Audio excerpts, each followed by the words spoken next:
নমস্কার, কলকাতা টিভিতে আপনাদের স্বাগত।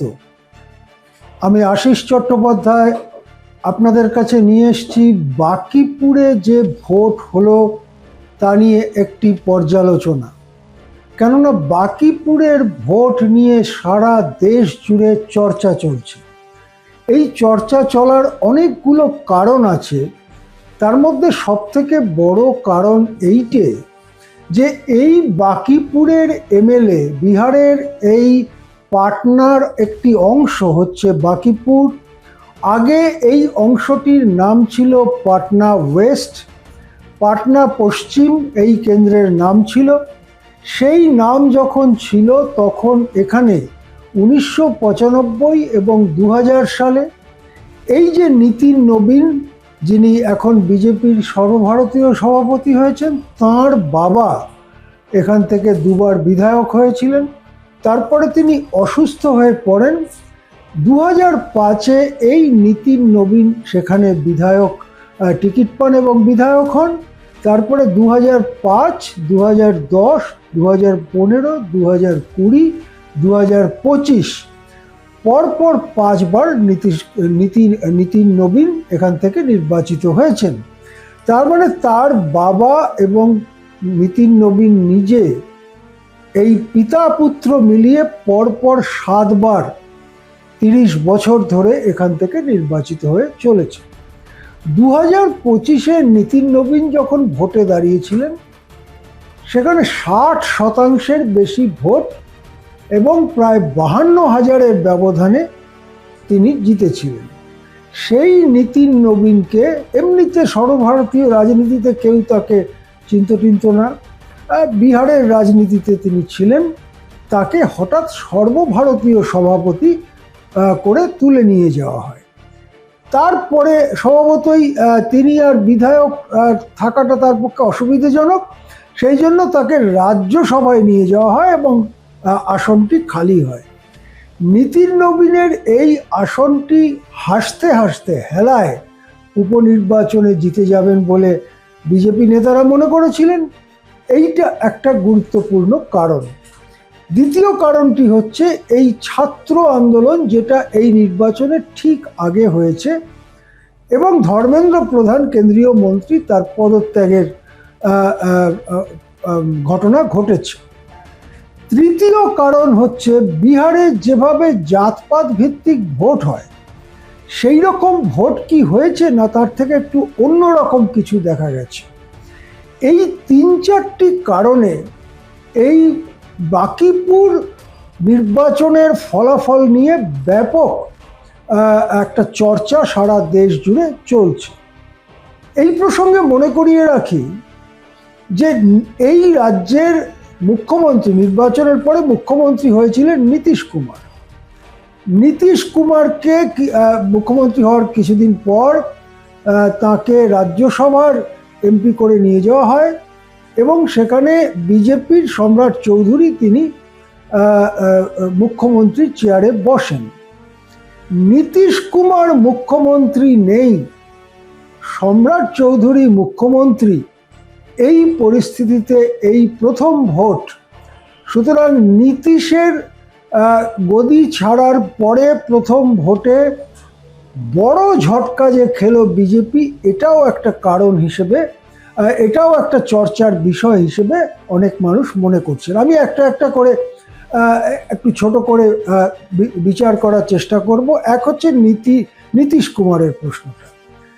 নীতিশ কুমার ছিলেন এমন একজন নেতা যিনি নিজে কুর্মী এবং যাদের বলা হয় এক্সট্রিমলি ব্যাকওয়ার্ড কাস্টস, একেবারে পিছড়ে, অতি পিছড়ে জাত, তাদের মধ্যে তার প্রায় একচেটিয়া প্রভাব ছিল। কিছুটা ছিল রামবিলাস পাসওয়ানের, পরে তার ছেলের, বাকিটা প্রায় একচেটিয়া প্রভাব ছিল নীতিশ কুমারের।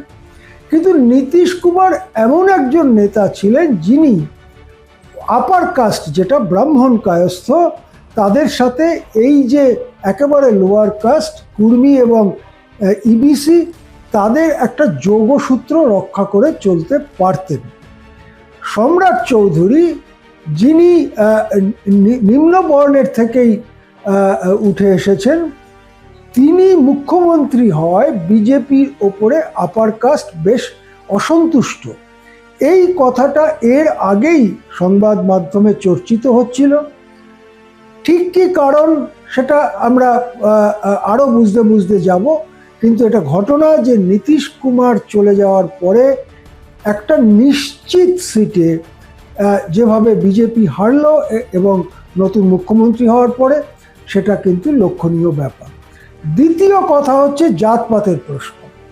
দেখা যাচ্ছে যে এমন নয় যে কোনো একটি জাত বা ধর্মের মানুষ সবাই মিলে পিকেকে, প্রশান্ত কিশোরকে ভোট দেওয়ার ফলে প্রশান্ত কিশোর জিতেছেন। যেটা লক্ষ্য করার বিষয়, প্রশান্ত কিশোর নিজে ব্রাহ্মণ। ওখানে ব্রাহ্মণ এবং কায়স্থ অর্থাৎ আপার কাস্ট যারা, তাদের প্রায় পুরো ভোটটা বিজেপির ঝুলিতে যেত। এবারে দেখা যাচ্ছে এবং এমনকি ওখানে বিজেপির বিরুদ্ধে বিরোধীরা ব্রাহ্মণ প্রার্থী দিয়েও এর আগে দেখেছে যে ব্রাহ্মণ ভোটে চিড় খাওয়ানো যেত না। এবারে দেখা গেল ব্রাহ্মণ ভোটের থেকে বড়সড় অংশ প্রশান্ত কিশোরের দিকে এসেছে। দেখা গেল এমনকি কুর্মী এবং এক্সট্রিমলি ব্যাকওয়ার্ড কাস্ট, যাদের উপরে প্রায় একচ্ছত্র প্রভাব ছিল নীতিশ কুমারের, তাদের একটা অংশের ভোট প্রশান্ত কিশোর পেয়েছে। দেখা গেল মুসলিমদের প্রায় পুরো ভোটটা প্রশান্ত কিশোর পেয়েছে। এমনকি যে যাদবদের উপরে প্রায় একচ্ছত্র প্রভাব লালু প্রসাদ যাদব, তার পুত্র তেজস্বী যাদবদের পার্টি আরজেডির, সেই যাদবদেরও একটা ছোট অংশ ভেঙে প্রশান্ত কিশোরকে ভোট দিয়েছে। সুতরাং এই ভোটটার চরিত্র হচ্ছে এমন যে কোনো একটি জাতি সম্প্রদায়ের নড়াচড়ার কারণে এই ভোটে জয় পরাজয় নির্ধারিত হয়নি। তাহলে কি বিহার জাতপাতের ভোটের যে একটা ধরন তাদের রাজ্যে দশকের পর দশক ধরে চলে আসছে, সেই ধরন থেকে বেরোচ্ছে? এই চর্চাকে আরও এগিয়ে নিয়ে যাওয়ার অবকাশ আছে। তৃতীয় বিষয় হচ্ছে বিজেপির ঔদ্ধত্য। এই কথা তারা বলেছেন যে বাঁকিপুরে যদি কুকুর বেড়ালকেও পদ্মফুল চিহ্নে দাঁড় করিয়ে দেওয়া হয়, তাহলে কুকুর বেড়ালও নাকি জিতে যাবে। এই কথাটি প্রশান্ত কিশোর ঘরে ঘরে গিয়ে কানে কানে পৌঁছে দিয়েছেন। প্রশান্ত কিশোর কিন্তু কোনো ম্যাজিক দেখাননি যে তিনি একদম ভোট বা তত্ত্ব বিশারদ, সুতরাং তিনি এমন ম্যাজিক করে দিয়েছেন যে তিনি জিতে গেছেন, এরকম নয়। প্রশান্ত কিশোরের প্রচার ছিল অতি সাদামাটা, যতটা সম্ভব তিনি পেরেছেন বাঁকিপুর ওই একেবারে শহুরে পাটনার কেন্দ্রে অবস্থিত ওই এলাকার প্রতিটি বাড়িতে গিয়ে ভোটারের সঙ্গে কথা বলা। এই এলাকাটা বুঝতে হবে, এই এলাকায় বিহারের সেক্রেটারিয়েট, এই এলাকায় হচ্ছে মুখ্যমন্ত্রীর বাসস্থান, এই এলাকায় মানে সব থেকে বড় বড় যে সরকারি প্রতিষ্ঠানগুলো, সেগুলো এই বাঁকিপুরের মধ্যে পড়ে। আরবান জায়গা, একেবারে পুরো শহুরে জায়গা। সেখানে প্রশান্ত কিশোর কোনো চালাকি বা কোনো কায়দা বা কৌশল তার ছিল না। তার সিম্পল কথা, আমি খাটবো, প্রত্যেকটা বাড়িতে গিয়ে কড়া নাড়বো এবং ভোটারের সঙ্গে সরাসরি কথা বলবো। কি কথা বলেছেন প্রশান্ত কিশোর? বলেছেন জাতপাতের ফাঁদে আমাদের চাকরি বাকরির প্রশ্ন, রোজগারের প্রশ্ন, ভালোভাবে বাঁচার প্রশ্নকে চাপা দিয়ে রাখা হয়েছে। আসুন আমরা জাতপাতের ঊর্ধ্বে উঠে ভোট দেই, যাতে করে আমরা চাকরির প্রশ্ন, শিক্ষার প্রশ্ন, ভালোভাবে বাঁচার প্রশ্নকে সামনে নিয়ে আসতে পারি। এটাই ছিল প্রশান্ত কিশোরের প্রচার। যদি এই প্রচারে বাঁকিপুরের মানুষ সাড়া দিয়ে থাকেন, তাহলে অন্তত শহুরে ভোটারদের মধ্যে জাতপাত থেকে বেরিয়ে আসবার একটা লক্ষণ কি দেখা যাচ্ছে না? সব মিলিয়ে বিজেপির শিবিরে কিন্তু মেরুদণ্ড দিয়ে ঠান্ডা স্রোত নামছে। একই ঘটনা না হলেও কাছাকাছি ঘটনা মধ্যপ্রদেশের দাতিয়াতেও ঘটেছে। গুজরাটের মঞ্জলপুরেও ব্যাপকভাবে তাদের ব্যবধান কমেছে।